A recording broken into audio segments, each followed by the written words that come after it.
Hi, I'm Bo McCarthy, pastor of Genesis the Church in Royal Oak, Michigan. And I was reading a quote from Henry Nouwen that really grabbed my attention.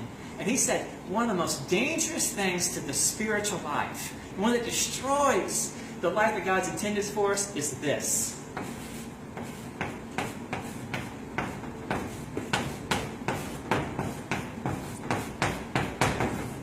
Self-rejection. That self-rejection actually contradicts the sacred voice of God that calls us beloved, loved ones.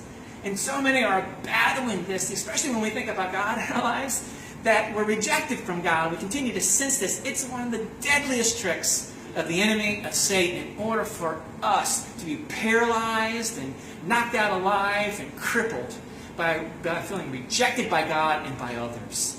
And so one of the key things is that we need to go to Christ to receive. But acceptance. And so, but this acceptance this is not like self-help, that we're going to just have positive kind of thinking, that we're just going to visualize our acceptance. And here's the other thing that's sort of crazy about this sort of acceptance that comes from Christ, that comes from Jesus, that we don't get it by pursuing acceptance.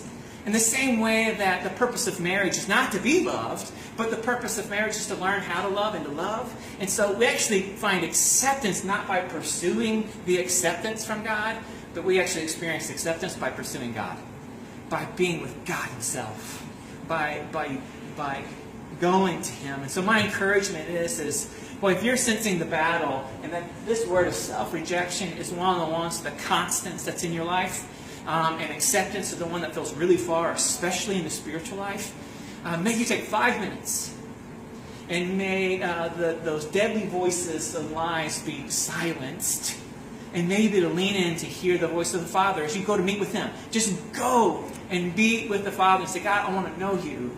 I want to be with You for the sake of You. And allow the Father to speak into your life in the way that He wants to, in order to defend you, to protect you, and to let you know that you are God's beloved. Take 5 minutes today and each day to be with our God who loves us and accepts us and who is so good just for Himself.